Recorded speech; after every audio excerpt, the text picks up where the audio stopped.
Today, I get the opportunity to introduce you to Ken Alexander. Ken and I go back about 5 or 6 years. The years are adding up now. He was an assistant with me and coached running backs for me. He grew up locally here, or at least graduated locally at Marysville-Pilchuck. And unfortunately, we didn't have we had the football stipend, but not like the career stipend. And so he got lured away to another place, and he's coached at a couple different places. He's back at his alma mater now. Those guys ended up 11-1, going to quarterfinals, and he was a big part of helping that staff. So he's a guy that wants to be a head coach. So if you're an administrator out there, here's a guy for you, Ken Alexander. Ken, it's a pleasure. I'd like to start out with you giving us some background on your life, maybe even parents or grandparents, if you think that's important to share, and then how race has played a role in that. Yeah. First of all, thank you for giving me the space to explain my life and what I've had to go through with being a minority growing up in Washington and California, because I think I got an awesome perspective of life more than other people do, just because I was born in Los Angeles and I lived out here in Washington. So, but first and foremost, 33 years old, born and raised in Los Angeles, California. I'm married now with 3 kids, 2 stepkids. One's playing baseball now in college.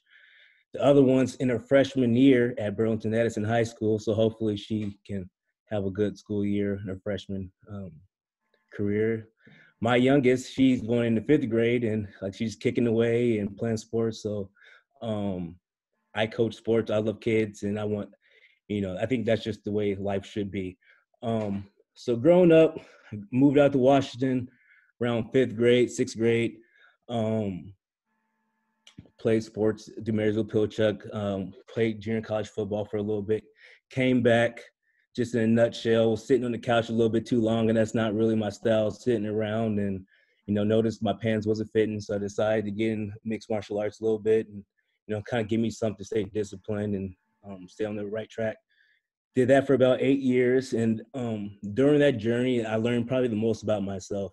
It's not that I'm a big fighter or anything like these UFC guys, but I like to compete and I like to work hard and I like to be disciplined for stuff. So where that really comes from is me being, I think, raised in Los Angeles, California.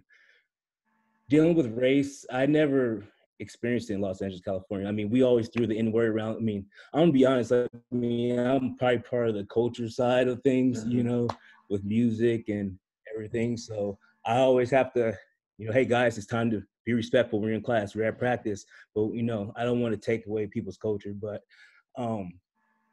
so growing up, we always threw around, words, call each other's names and all this or that. So I never really experienced racism until I moved to Washington. In Los Angeles, myself, my family, we dealt with things with, I guess you could say, systemic racism, police officers. My dad told me a story a couple months ago. I don't remember, but he's like, you remember when the cops pulled us all out of the car at gunpoint and this and that? I'm like, nope. He's like, well, I do, so things like that was the reason why my dad said he wanted to move, and the gangs and that life, that culture in Los Angeles, he wanted to move out to Washington. So I kind of brought that mentality back with me up here. Of course, I moved out, I had a chip on my shoulder. I didn't want to move out to Washington. Honestly, I was like, there's nothing but white people there, Mom. And she's like, well, you got to start a new life, a new journey. So, and the first real encounter I've had with racism, I would say, was like a month I was enrolled in a school at Everett, I think Madison Elementary. And I remember specifically because usually I avoid trouble, but this kid, we were looking at the maps of Africa. It was Niger, and then he said, the N-word. And then we got in a wrestling match right then and there, because being an LA kid, my parents always told me, you better stick up for yourself, because you're going to get beaten again from us if you don't stick up for yourself. So that was just always our mentality. So that was the first time I actually I'll say somebody struck a nerve with me to a point where I wanted to physically get, put hands on them. But moved out to Marysville at that time. And Sports is what got me and my friends connected. Honestly, we went out on the playground, and I remember it was around 70 degrees, and I had my big starter jacket on. It was my Trojan jacket, USC. And my friends, I'm like, it's cold out here. They're like, man, it's not cold. And then they just start playing ball and playing football, and that is so important to me now. Which I know that's why I teach and I coach football now, is because I know kids need that community to just kind of gel together and learn from one another. It's you may do things one way, I may do things another way, but we can always meet in the middle to to get a common goal and try to reach something together. So that's probably been like my main thing with racism now. Now I see it more, like I said, not personally, but systemically. You know what I mean? My parents told me like, hey, you're gonna have to try for 5 jobs before you get that one. I may have to take an extra few steps before, and that's okay with me. I've always been like raised that way, so I just know when times do happen, then it's really meant to happen. It's a good thing because I mean, honestly, my parents taught me you have to be patient, you have to work hard and stay dedicated, and just because somebody gets something first doesn't mean that they're better than you or it's just not meant to be, and you'll have your time to go. So um, now I'm kind of talking to my kids about racism now because all out, social media and stuff. And I kind of think, I mean, it hurts for me to say this as a sports guy, but for the world to be put on pause for a little bit, for us to actually open up our eyes and see what's going on out here. And if, I mean, if there wasn't probably for COVID, maybe kids wouldn't be noticing things, So then my daughter comes up to me, she's, biracial, and she's asking me things, and Dad, who's this Karen? I'm like, Malia, stop. Like you can't call all these people Karens, but it's getting to the kids now, and I have to explain it. And I'm the type of parent and person, I'm going to tell my kids the history of where they came from, and not all, people are bad and all people are good. It's just, you can take people for who they are and off their work ethic and, how they treat you and how you treat them. So that's kind of the battle where I'm at now, especially with my younger daughter, because she's mixed, and I think she has the hardest time, recognizing where she's, her identity, I guess, so to speak. So yeah, you can just ask me questions, but that's pretty Okay. I think it's kind of, you bring up an interesting point of, without COVID, maybe we don't reach this. And the combination, obviously, what happens with George Floyd and then during COVID and people are at home and all the different things. And it's kind of forced us to stop and reflect in a way that maybe we would have just gone on with our busy lives and so forth. So interesting how, nobody chose this, but when you're faced with a situation, if we can have a goal of let's come through this better than we entered it, right? Exactly. And it just brought up, like, I mean, I hate that it happened, but the whole George Floyd, it started up numerous conversations with my friends around, just hanging out. Like, it makes me question them. I'm like, would you do the right thing? Okay, if you've seen somebody take an old lady's purse, what would you do? I'll run and go, Okay, if you've seen a cop was doing something mistreating me, what would you do? So maybe start kind of asking my friends those questions, and, of course they all say, yo, of course I would. I'm like, yeah, I hope so. But like when the time happens, this happened, that's it happens every day. But this, for me, as a Black man, like I know, like this has been going on for 401 years, So like, it's just, for me, I don't know. It's just, it makes me check people, Or who's close to me? Who do I trust? Like, who do I trust, like, a judgment? Like, who do you let your kids go with? So that's the kind of how I approach my friends now when I'm thinking about what situations or who you consider your friends, Right. So touchy subject a little bit, you can answer it or not, but Black Lives Matter, and one of their things is defund the police. And we've got, night after night of riots and stuff here in Seattle. Protesting last night was deemed a riot, right? What are your thoughts on that whole process? Was it necessary at some level? Where are we now? What about defunding police? Yeah, I think there's always, in life, we always got to go for balance. We obviously we need police. I think that, I got a lot to say about it, actually. Like, I have my jiu-jitsu coach is a police officer in Marysville, and honestly, he's a I mean, not only is he like, he's morally correct, you know what I mean? I trust him and, all those good things, but he trains in jiu-jitsu, for 20 years, so he actually has to practice, you know what I mean? I think that defunding the police is not going to help anything. I think they should make it tougher to be a police officer, like it is for me to be a teacher. You know what I mean? How many loops and debt and like papers and you know what I mean? Like for me to be a teacher, I wanted to be a teacher, and I just think that it needs to be almost like a 4-year degree. I mean, this is just something that I was talking with my family with, I mean? I'm like, suppose if police officers had a 4-year, like academy degree to be a police officer, like you will get a lot better quality individuals or better trained, I would say. I don't want to take anybody's case, but you'll get better trained individuals. And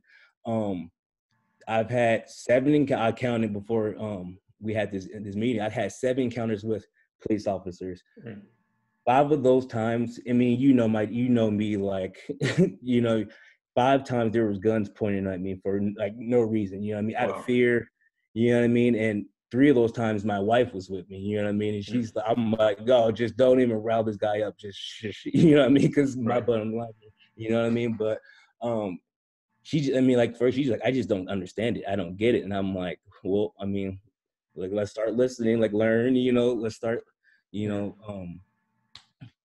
being educated about this, So I just think defunding the police won't work, otherwise because another group's going to start overpowering somebody. But we definitely need to make it tougher, more requirements, longer programs. Like I don't know exactly, so I don't want to like really say like how long it is, but I know it's not a 4-year program. I think just like any other professional job that you put a lot of time and effort to, then I think police officers have to do that also.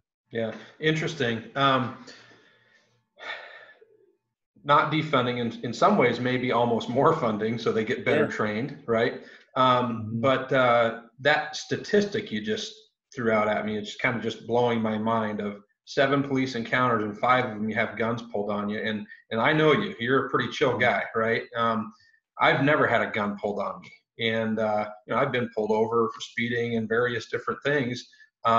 Only one time in college did I actually have my buddy pulled back to the, police car and patted down but I've never experienced that. And so it's one thing to hear over and over, because I'm hearing from almost everybody, it's just different. And I fear when the police, pull me over. But there's always a little bit of that question of, well, is it because of race or is it this or that? And it's hard to prove necessarily, but that statistic right there of 5 out of 7 that's hard to argue.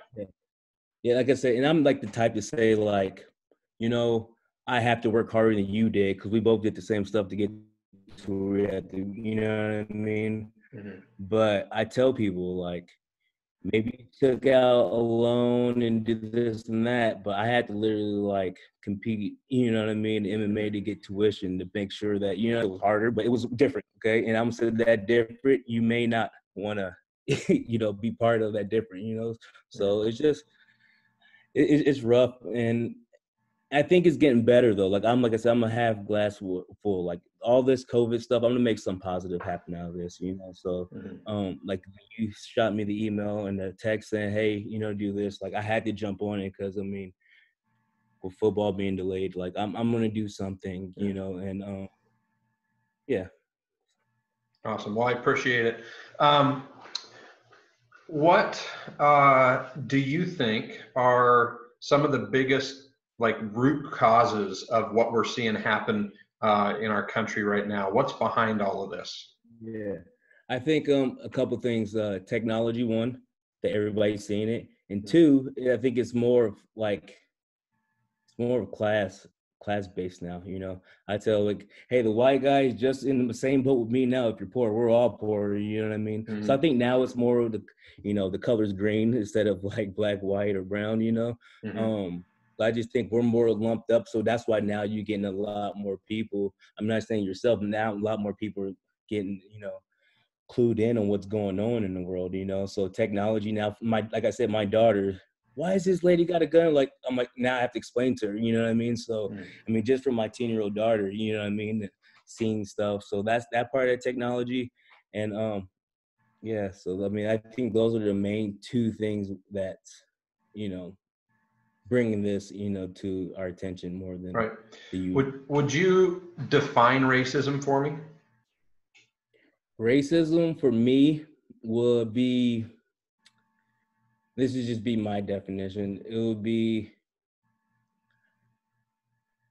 not getting the opportunity, not getting like something positive based off of your race, Mm-hmm. you know. Mm-hmm. Kind of going back to your question like before, it's like it's almost a culture thing, you know. It's not even a race. It's like you guys are in this.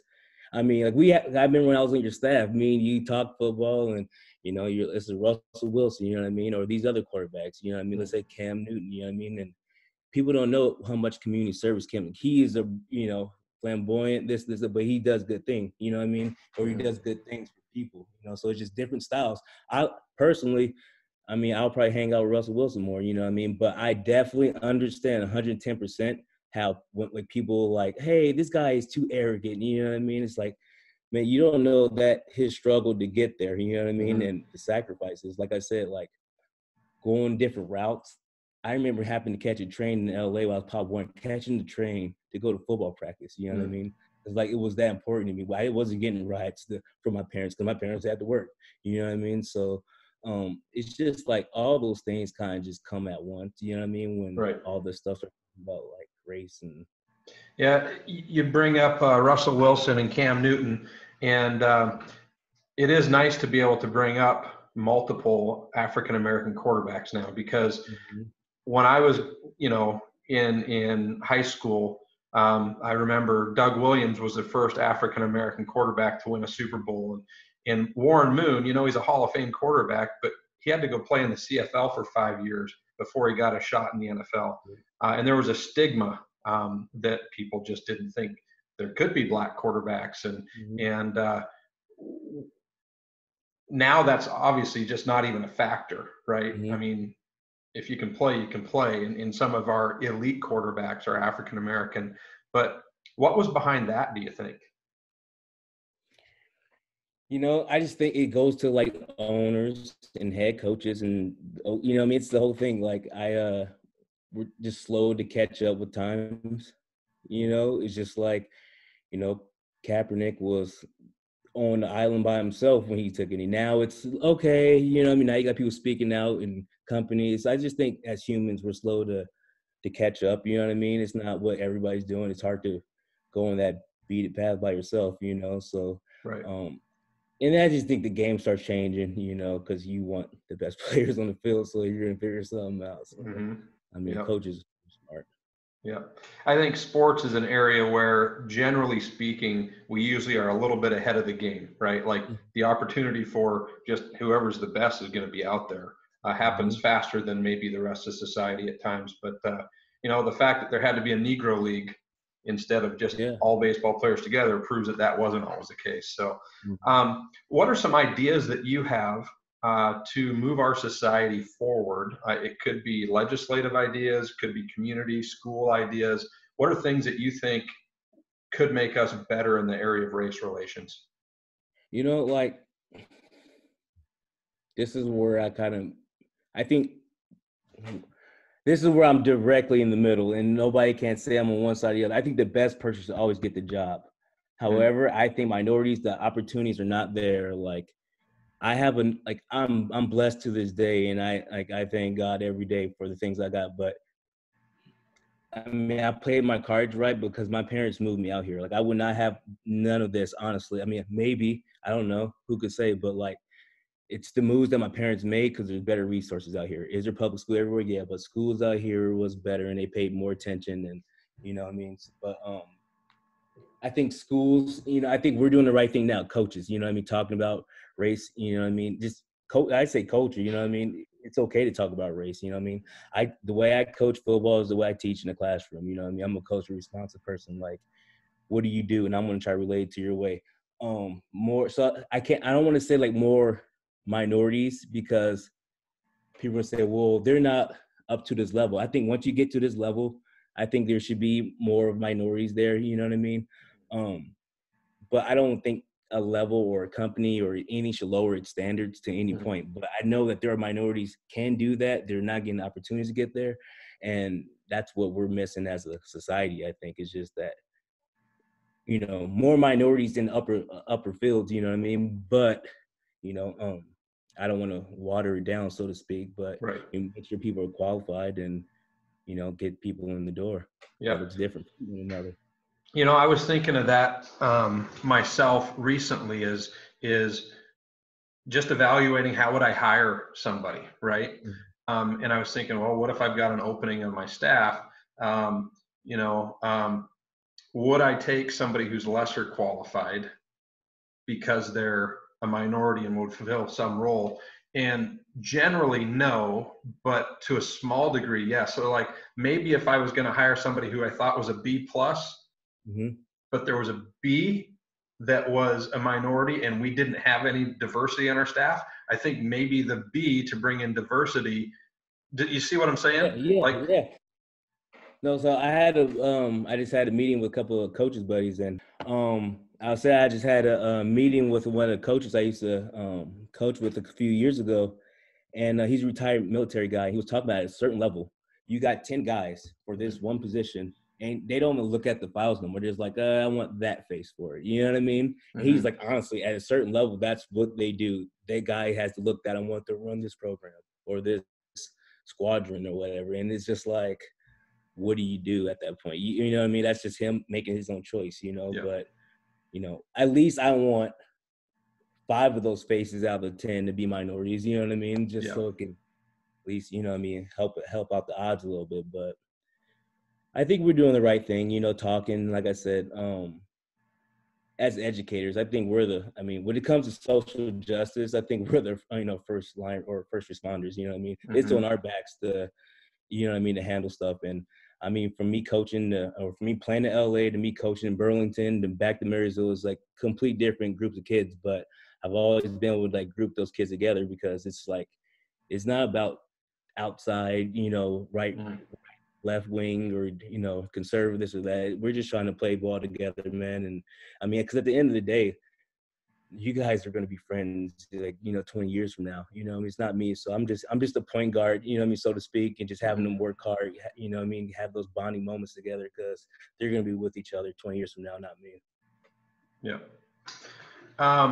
Let me open myself up a little bit here, and you can think about this and come back to it. But working on my staff for a year, if you can kind of reflect if there's things that you think that I could do a better job of in the culture that we have, feel free to point that out to me as something, because the whole point to this is for me to listen and learn and to improve, right? Mm-hmm. So I'll let you think about that, and if you can think of something, come back to me with it. But talk to me about the importance of mentors and if there's somebody that's been significant for you. Honestly, like, I'm pretty much a lone ranger. I have like a dad, I mean, he just moved to South Carolina. I mean, one of the things I would say, I live with both my parents, and I think that's also not being a minority, just being a kid nowadays with both parents was another reason why, I mean, I made it out to, go to college and all this and that. But, sorry, repeat your question again. Yeah, so if I got there's my a tongue. mentor that's been significant to you and the importance of those. Yeah. So, that's why I always like to coach for coaches or experience, to tell you the truth, because I mean, I go to church every now and then, you know what I mean? I'm kind of like one of those birds that just float around. And so coaching for me is always where I found like the older guy there, where I learned, about stuff is through like, football. So when I came to your program, I got that feeling through you guys, I still have I have the t-shirt, "We over me" over there, and Nice. that's just something that always like stuck with me, and your coaching staff. I was thinking the other day about Coach Morton. We were talking one day. I don't know what the context of the question was, but always be yourself. You know what I mean? And I don't know why, but that's always stuck in my head. So no matter now, if I have dreads and I'm in a meeting with parents, I mean, this is who I am. You know what I mean? And it's my culture. You know what I mean? Yeah.